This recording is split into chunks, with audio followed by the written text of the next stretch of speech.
13 сентября 1994 года. Центр Москвы. Радиоуправляемый взрыв уничтожает бронированный 600-й «Мерседес». Внутри обгоревшее до неузнаваемости тело. Температура в салоне превышала 800 градусов. Официальная версия – убит Сергей Тимофеев по кличке Сильвестр. Лидер Ореховской ОПГ и теневой хозяин столицы. Человек, который контролировал 30 банков и вел войну с Борисом Березовским.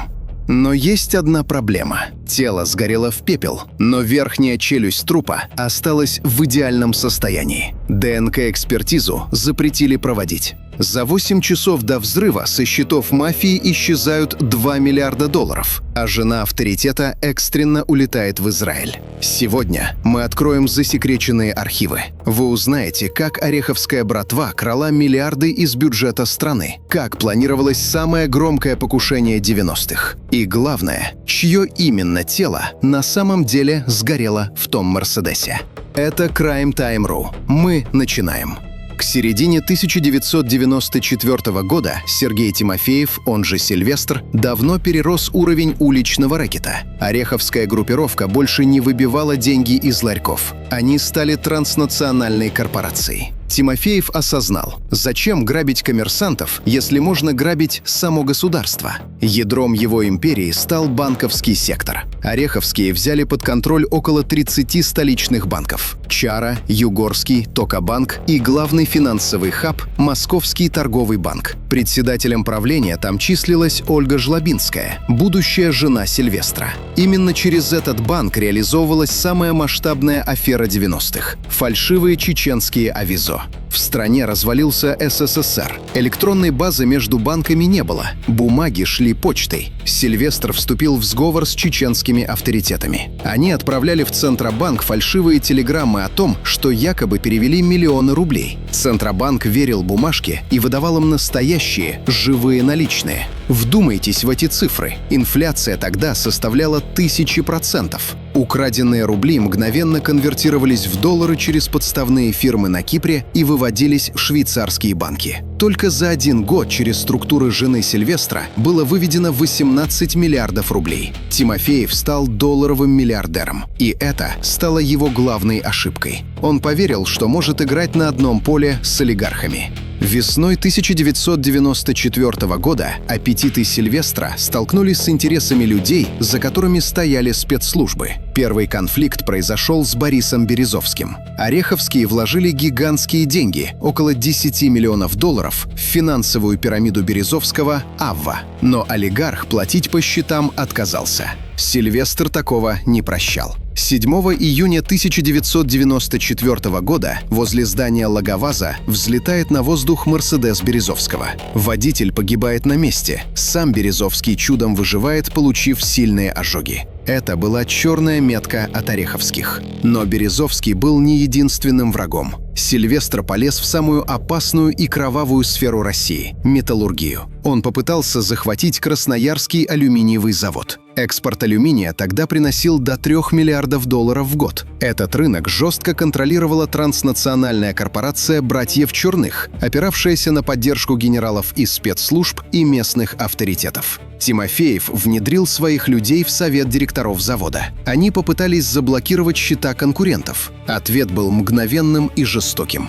Представителей Сильвестра, банкира Олега Кантора и вице-президента Вадима Ефясова жестоко убивают. Кантора зарезали прямо на его тщательно охраняемой даче, а Ефясова расстреляли в бронированном авто в центре Москвы. Против Сильвестра объединились все – спецслужбы, олигархи и транснациональные корпорации. И они нашли слабое звено внутри самой ореховской группировки. Сергей Буторин по кличке Ася был правой рукой Сильвестра и отвечал за силовое крыло. Ася был умен и расчетлив. Он понимал, открытая война шефа с государством и ФСБ приведет к тому, что спецназ просто перестреляет всю группировку. Чтобы выжить и забрать власть, Буторин принимает решение убрать Тимофеева. Но сделать это своими руками он не мог. Нужны были люди со стороны, идеальные исполнители. Буторин обращается к Курганской ОПГ. Это была бригада безжалостных отморозков и профессиональных ликвидаторов, среди которых числился легендарный киллер Александр Савельев. Салоник. Курганские взяли операцию на аутсорс. Буторин слил им расписание шефа, маршруты и обеспечил доступ к его автомобилю. Взрывное устройство собирали инженеры Курганских. Это была ювелирная работа. Смесь тротила и диксогена массой 450 граммов, усиленная пластидом. Бомбу прикрепили на мощный неодимовый магнит к днищу автомобиля строго под водительским креслом. Вектор кумулятивной струи был рассчитан так, чтобы пробить броню и ударить вертикально вверх. Шансов выжить при детонации в замкнутом пространстве бронированной капсулы ровно 0. Бомба была активирована по защищенному радиоканалу. Ждать оставалось недолго. День. Хронология этого дня скрывает столько аномалий, что официальная версия начинает трещать по швам.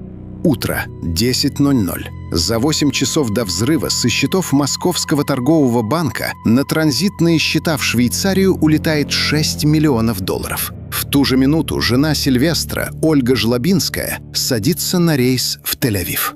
Удивительно, но она получила паспорт Израиля за один день, хотя процедура занимала полгода. Вечер. 18:00. Начальник личной охраны Тимофеева внезапно уходит в отпуск. Сильвестр остается с одним телохранителем. И тут происходит невероятное. Телохранитель грубейшим образом нарушает протокол. Вместо того, чтобы сесть на переднее сиденье к боссу, он отходит на 15 метров к машине сопровождения. 19:00. Сильвестр садится в машину. Экспертиза установит, за секунду до взрыва он активировал свой телефон Моторола, отвечая на входящий звонок. Именно этот звонок замкнул радиоцепь детонатора.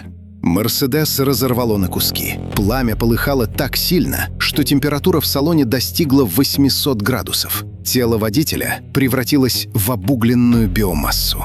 Телохранитель, чудом не пострадавший, растворился в толпе и навсегда исчез. Его больше никогда никто не видел. А теперь самые главные засекреченные факты этого дела. Взрыв мощностью полкилограмма тротила в замкнутом пространстве. Пламя, расплавленный металл. Но, согласно акту судмедэкспертизы, верхняя челюсть трупа сохранилась практически в идеальном состоянии. Опознание Сильвестра провели исключительно по стоматологической карте. Карту якобы прислал некий дантист из США. Ни имени врача, ни названия клиники в деле нет. А что же ДНК-тест? В 1994 году Центр МВД уже проводил такие экспертизы по резонансным делам. Но следователям пришел жесткий приказ сверху – ДНК-анализ останков не проводить. Труп быстро похоронили в закрытом гробу. И самое интересное – деньги. Пока Сергей Буторин упивался властью и зачищал бывших друзей в Москве, финансовый мозг Ореховских, Григорий Лернер, спокойно вывел общак группировки в офшоры на Кипре. Капитализация этих трастов превысила $50 миллионов. Офшорный капитал Сильвестра растворился в строительных проектах Израиля. Московские боевики до этих денег так и не добрались. Многие ветераны РОПа до сих пор уверены, смерть короля Москвы была гениальной инсценировкой.